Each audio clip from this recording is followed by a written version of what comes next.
Hey, welcome back. Let's jump in and I'll just share with you some things that I've learned in the last week or so, maybe actually the last couple of weeks. Been a interesting change and interesting transition for me along with my current roles, business owner of a number of businesses, CEO across Maguire's One team, our 6 offices, and the auctioneer.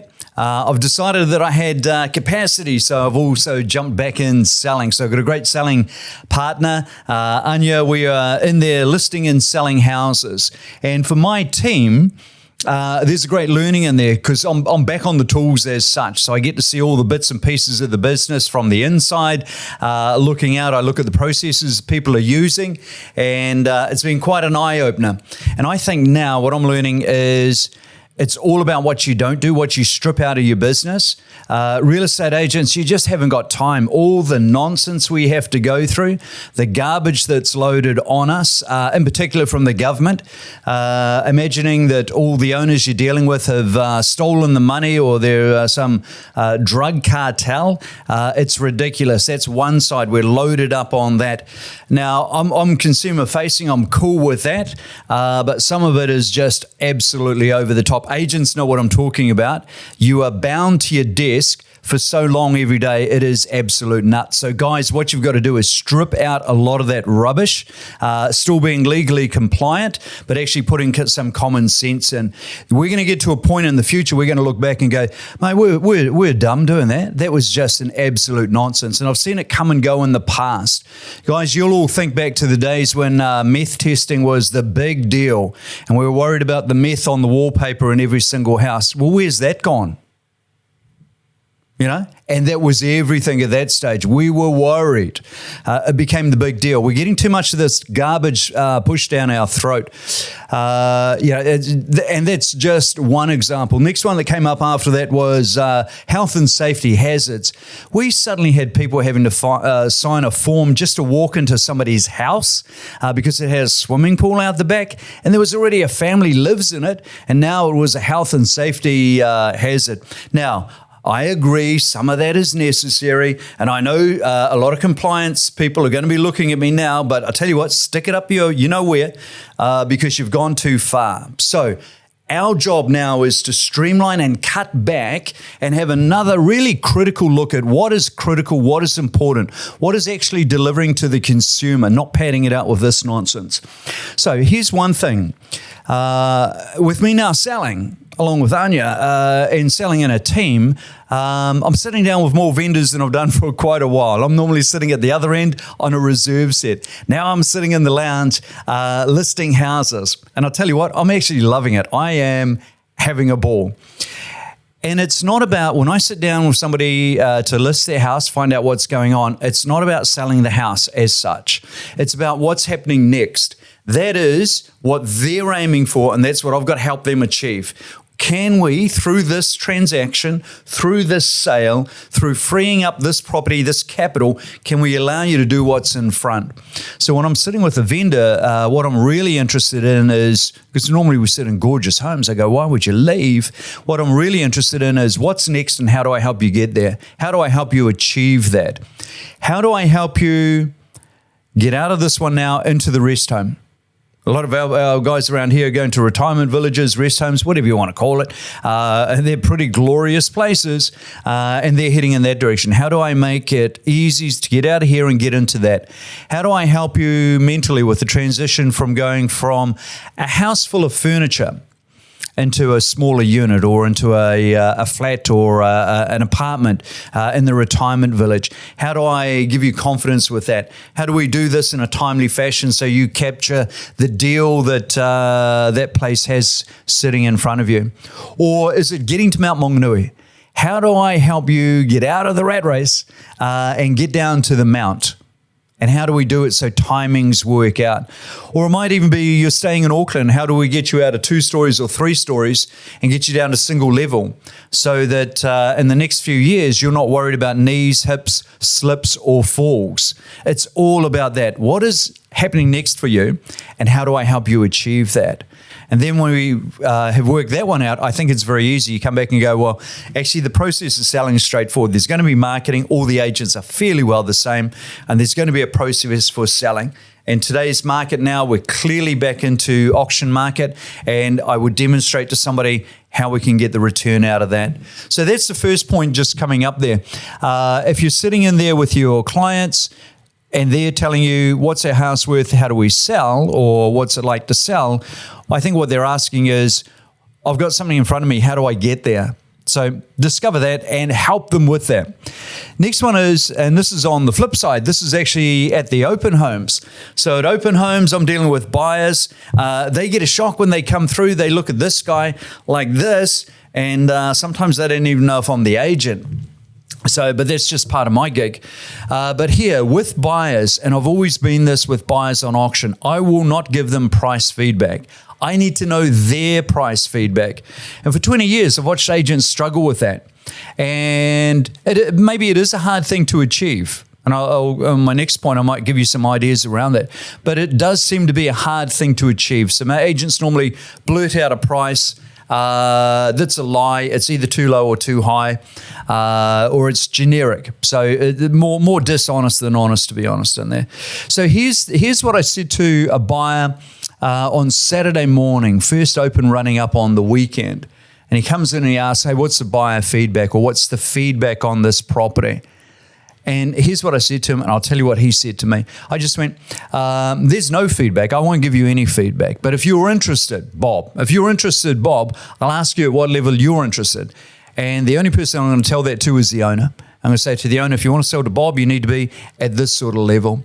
And I'll tell you what, Bob, I won't tell any other buyer what your feedback is. It's only for the owner, not for the other buyers.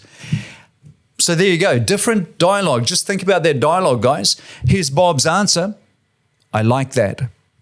I went, wow, okay, good. We're on to a winner here, and repeated it through all the opens as we rolled through. Even easier than what I've done in the past, which is not given feedback. But that little script, and I think what I did with the buyer is I showed him that I'm not going to share that with anybody else. It is confidential to the owner. And then in my mind, I went, man, has it been that the buyers have gone, I won't tell you, agent, because you just tell everybody.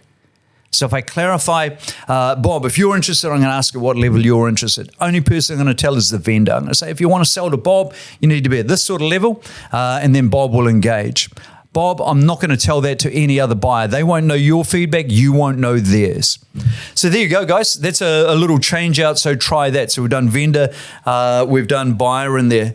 Next one is, if you're struggling with some of these skills, if you're struggling with the skill of not giving a dishonest price, too low, too high, hook price, or a burn, which is you as the agent have told your owner it should be no price marketing, then you've lied and gone straight out and told everybody a price. Man, come and argue that on air with me that you're not lying. So I reckon that's the gig. And I tell you what, the buyers at the other end, they know you're lying and they catch it because everything's different to what you said. I've been in situations with agents, not in my company. We've been negotiating above a price where the agent told the buyer they'd buy it for that. And the buyer says to me, hey, the agent said I'd have got it for this. And I'm still negotiating because I can get more money. So here's the thing. If you want to have the skill around that, I think maybe one of the main drivers is confidence. And how do you get confidence? Easiest way, have great skill around your product or your service. Great skill around it. How does that come? Probably two ways. One is experience, so that's over time, and that constantly adds into your skills. But the next one is you train. You know, you practice, you learn, you educate, you read, you listen, you watch everything that's on the go. You try it. You don't sit just in the seats watching the basketball game. You go down onto the basketball court and you play the game. You get involved in the game. So you take your scripts and dialogues and your concepts and you try them and you refine them as you go.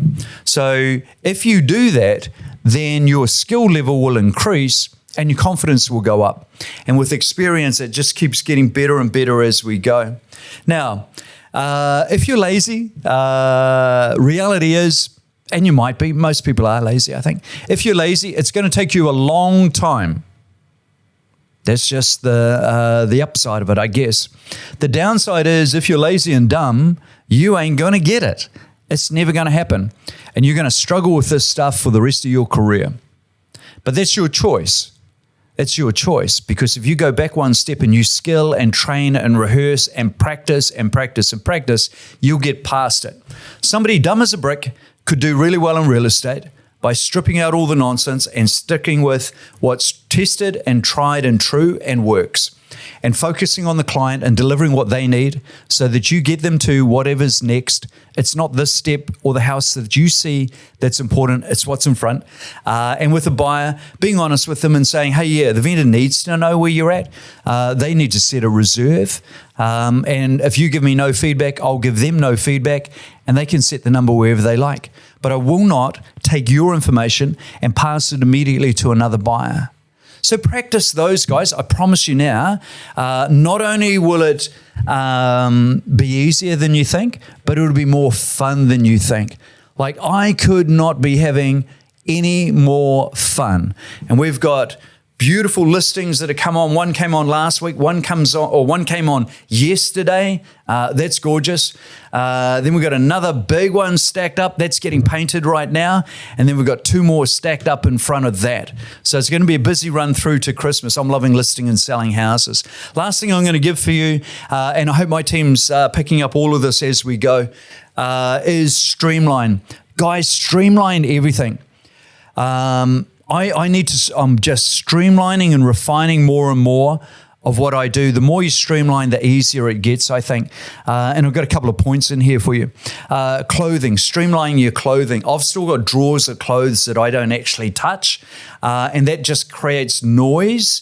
I might as well get rid of them. I now just have a wardrobe that I like, and I just stick to that one wardrobe. What I've tried over time, and I've got, that shirt and this shirt, just throw it all out and just refine it all down. You walk through some people's wardrobes or look in them, and we do this as we go into homes in the big walk-in wardrobes, and I go, man, there's no way in the world they're wearing all those shirts. So just throw them out. It's just nonsense, cluttering up your mind as you go. Contents is the same. All the contents at home and in the office and in your desk. And guys, maybe even just start in your car, streamline it, throw all that crap out. Just refine this so that you're just running down one straight line on where you're going. Your head, that's the hard one. That's the hard one, because you've got so much on the go at work. You've got so much on the go at home, your personal life, your love life, your sports life, your training, your fitness, your diet, all of that. So in your head, you've got to try and give yourself some space in there. I actually don't listen to podcasts. I hope you do if you're listening to this, but I don't. I just need music at that stage, because I need to take that break as I roll through. Eating, exactly the same. To me, it's very easy. It's fuel. Sat down with a really good mate, Aaron. When was that? Sunday afternoon. Haven't seen him for a while. He's over in the islands, back in Auckland at Christmas time, and must have been about 4 o'clock. And I said to Aaron, mate, are you hungry? Should we eat while we're having a chat? And he goes, oh, I'm not that hungry. And I said, oh, mate, I need to get some protein in. And his comment was interesting. He said, that's why you look the way you do, and I look the way I do. He's in good shape. But he eats to eat, and I eat for fuel. It is, to me, 4 o'clock goal. We've got to get 20 grams of protein in, maybe a little bit of carbs and a little bit of fat at the same time. So really well refined. And then the last one is our work habits. And I'm doing a lot of work on this right now. So internally within our team, gig is everything I develop and everything I run through in our sales team with Anya is available to the whole team. Walk into my office, copy everything. Copy our campaign schedules, copy our text templates, copy our vendor report templates, absolutely everything. Our just listed, just sold, DLEs and flyers and messages. Copy absolutely everything. I'm going to refine this, so I will be selling, along with Anya, I will be selling more property than anybody ever imagined, and it's not going to take a lot of time, and my vendors aren't going to get tied up with nonsense. Everything is going to be to the point. real fast. So there we go. I'm on fire. I'm really enjoying all my roles right now. So I hope that was of value to you. And if you're outside of real estate, I hope you can translate a lot of that and put it into practice also. Thank you. Ciao.